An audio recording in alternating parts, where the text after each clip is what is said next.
Morning. Good morning, ma'am. Numairi. Pung mapan tarding ay sida kanogi koi market ki analysis masang khak sum pun sen to buni ko. Ngarang gi koi na nagi ba market sigi mawong duga ngasi gi kano siga kyam kano to ba khena ba kano sing to ko. Adu market se ngasi se ngarang gi koi gi kano sigi matung ina. Ko. Ngarang gi koi na analysis tau gi bagi kano sing duni se ko. Daily chart Nifty 50 gi Nifty 50 gi daily chart ngarang lai giri se sigi range si thugai daga mathak ta kar ga di hai bani ko adu natraga ngarang si sibok jawra ga di da jawra bo da tangkhai bo tung jawra ga di hai bagi atana yengam bani adu yam thaji da ba mong da ngarang se Nifty 50 si direct touch tawram ko sigi ko gi ma gi khoina pamba hanagi retracement lorum ba mafam high se swing high si sibok masi chap cha na touch tawram nga ko adu ngasi se kai gumba khoina pami se daily gi analysis ki matung ina khoina ngasi se pami se sigi high se 17200 17625 ko chuga 17630 hara se 40 hara se ko 40 gi mathak sida open tawbira gadi ko khoina kai gumba ngasi se market se 40 gi mathak sida open tawbira gadi koi sibogi target sida ngasi se yengba jagani 800 phau ko 17800 phau gi target ta ko ngasi yengba jagani Nifty 50 gi download da lagadi same kano da sida sum leirani ko adi puna sibo 17380 17400 hai makham da kuma di 7400 ko mathalom da ka ga 17800 hai di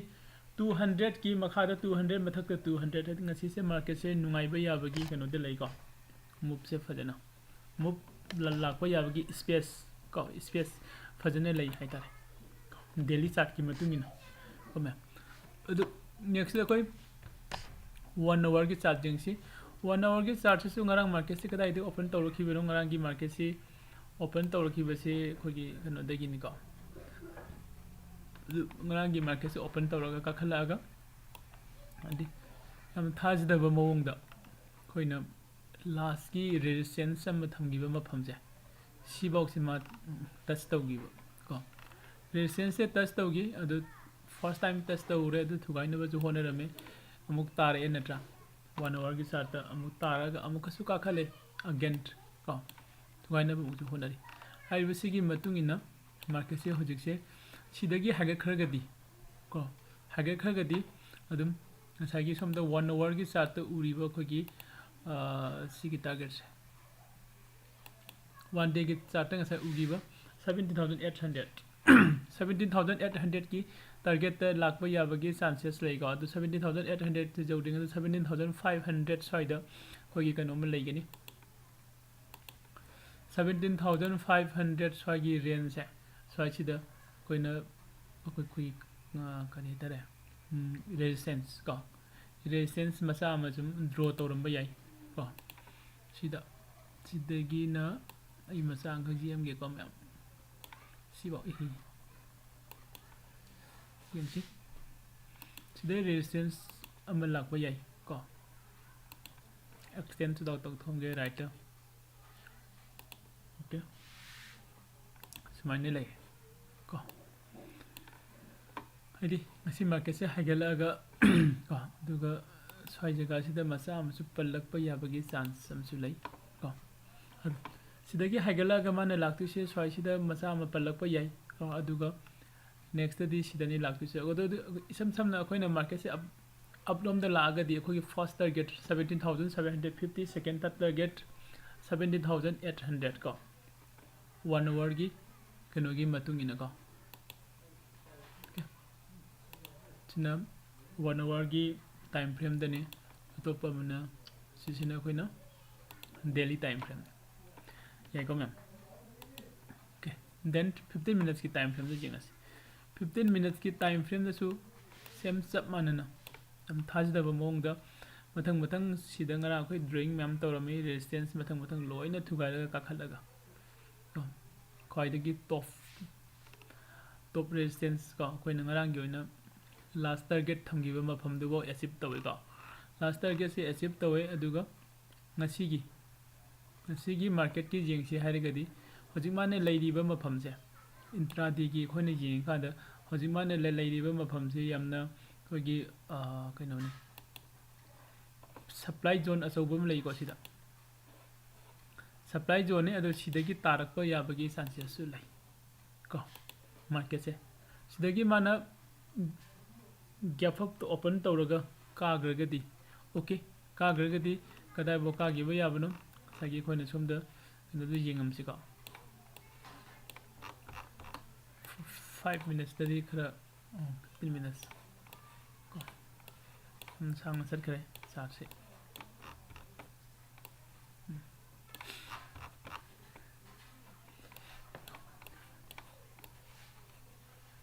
okay chale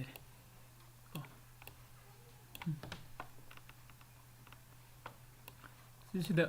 leiri se ngasai khogi supply zone sida supply zone amama touch tawrubani hana ko tagi bine muka khalaga hairiba supply zone se simakta dani hojik lepag lei se market se ko to kaigumba sige supply zone se thugaraga ka khala agadi ko sige supply zone sige mathak ta mana ka khalaga gap up se la agadi ko sidagi gap up la khwai sida soide space khadi adum leiri ko amukso hojik man leiriba supply zone se sidagi ka khalaga la agadi akhoi na udu se ngasai gi 17,800 sini badum 17,800 ne 17,800 jau dringe sida soida ama lakwa yai kom 17,700 ki soi sida ama leiri ko 17,750 ko 17,750 sida su ama leiri ko okay aduna hoji khoi na ngai du se kaino market se khoi na ngai du se ngarang gi khoi gi leigari ba zone thugai ba ngam gi da ba zone do adu dagi gap up ta lak pasini ba khoi ni je pame se 15 minutes ki da ka si pame ko adu sidagi mu 17,800 dagi mathak ta ka khalagadi didi tongan ba market ki mongam lakrani ka adu ma jinga ngasi gi onadi 17,800 kogi second target ta thamsiga 17,800 okay sida hojik mane leiriba zone se khara sawi ka 17,650 gi soise si thugairaga kagragadi 17,000 da leirani 17,000 da 17,500 aduga 18,000 ni sina kogi 15 minutes ki sane ai sep tau silam ge hore ko punna jing mina biana muga aduga next 5 minutes ki start 5 minutes ki start nga sai gi direct sidani lei sinatra sidane aduga koi 5 minutes da su hoji 15 minutes ki siga sab manana sai sida mane lei se